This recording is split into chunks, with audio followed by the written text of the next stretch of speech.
Haroset. So many different ways to make it. This is how my Sephardic-Turkish family makes haroset. Sally, that girl, in the kitchen.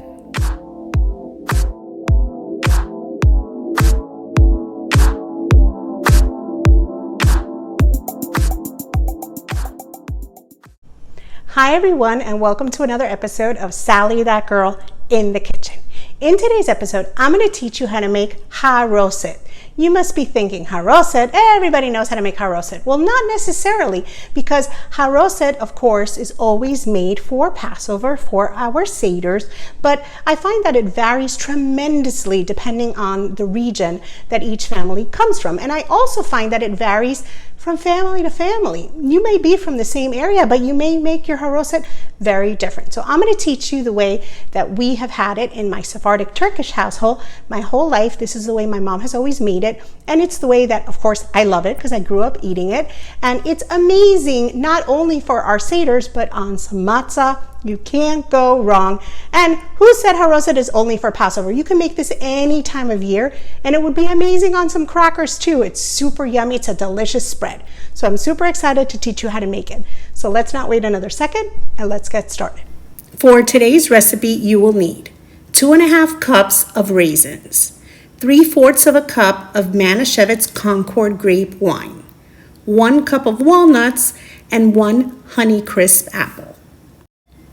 You will also need a cutting board and a knife, and a paring knife or whatever you like to use to peel an apple, a food processor, some dry measuring cups, a wet measuring cup, and a medium-sized bowl. So now that we have all of our ingredients and tools together, let's get started. So the first thing you're going to want to do is add your raisins to your medium-sized bowl and pour your wine right on top of them. So now all you're going to want to do is allow your raisins to just sit there just for a few minutes, maybe 5-10 minutes, just softening up a bit in that wine. It just kind of helps them plump up and get ready for the food processor. While those raisins are plumping up, I just added a cup of walnuts to a bowl. And of course you can measure these directly into your food processor, but I like to have everything ready for when I'm ready to go. And then once your raisins have been sitting for a little bit, then you're just gonna grab your apple and you're gonna peel it and you're gonna chop it up into small pieces. So now they're chopped up into small pieces, and they don't have to be super small because we are gonna process them after all. I just think it's easier, the blade handles them better once we chop them up like this. And now we have all of our ingredients ready. So now we're gonna pop them into the food processor. So that's it, there could not be anything simpler. I'm literally just going to pop my apples in.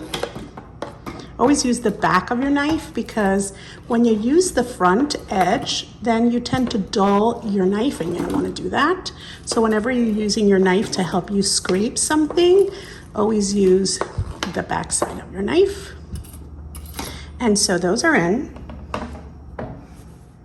Now I've got my walnuts. I'm gonna pour those in. Oops, one got away from me.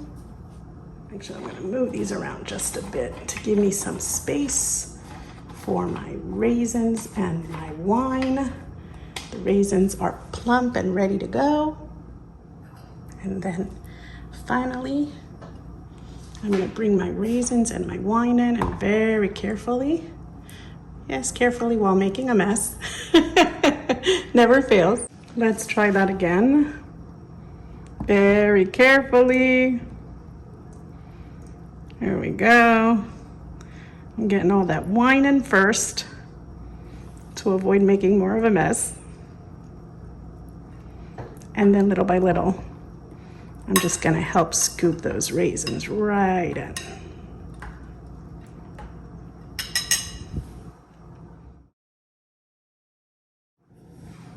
And there we go, just getting the last of those raisins in. Beautiful. I know it looks really full, but once we start processing, this is going to reduce, because obviously we're going to break everything down, especially those apples that are taking up a lot of space. It's definitely going to work. And then lastly, we are just going to grab our lid, place it right on top, and then we're just gonna pulse this and break it up.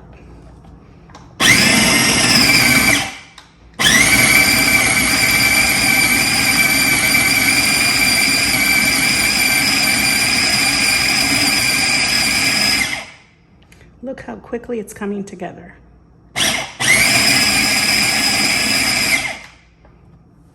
Here we go, it's almost ready. We don't want it to become a complete mush, a complete puree. We do want to see some pieces running throughout. I'm gonna pulse this maybe another few seconds and we are good to go. And there it is, totally simple, easy to make, but so tasty. You're gonna love this version of haroset. This is how we make it in my family year after year. And it is so good. It is delicious with some matzah, with some of my Sephardic-Turkish buñuelos. It is just absolutely yummy. And you can enjoy it on your Seders and the whole week through. And you just add it to a cute little serving dish and you are good to go. Look at how yummy that looks. So good. It is ready for your Passover table. It's delicious. It may be a little different than what you're used to, but trust me when I tell you, it is super yummy. You should definitely give it a shot. It's delicious and has just all that yummy, yummy flavor that reminds me of my family and of home. Yum, yum, yum. So tasty. Perfect with some matzah, with some tam-tams. Perfect for your Seder table. Super yummy. You must try it. So good.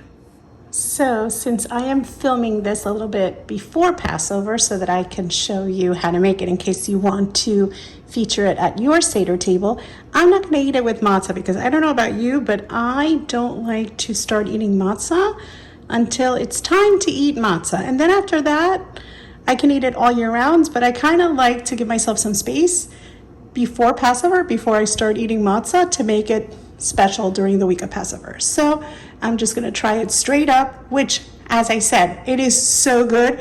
You could literally eat this by the spoonful. So here I go.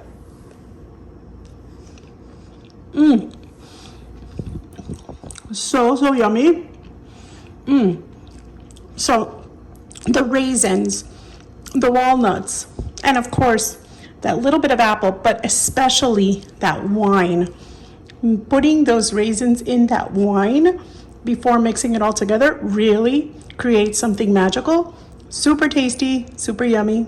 I know you're gonna love this one. So how amazing does this look, and how easy was that? It comes together super quickly and it's so yummy. Those raisins and walnuts and touch of apple, and of course that wine, that Manischewitz sweetness really brings it all together. It is super yummy and you are going to love it. Trust me. No, better yet, don't trust me. You're gonna have to try to make this recipe yourself.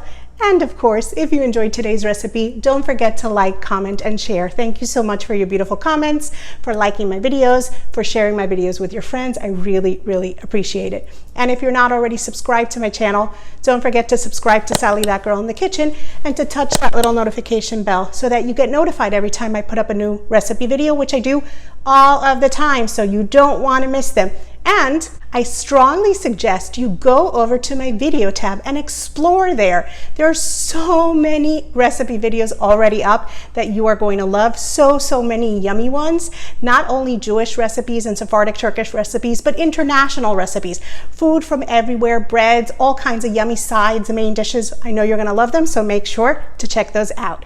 And of course, if you're not already following me on social media, be sure to follow Sally That Girl in the Kitchen on Facebook, Instagram, and on Pinterest. And you can follow me as Sally That Girl FL on Twitter, Snapchat, and on TikTok. See you next time. Thanks for watching. Sally That Girl in the Kitchen.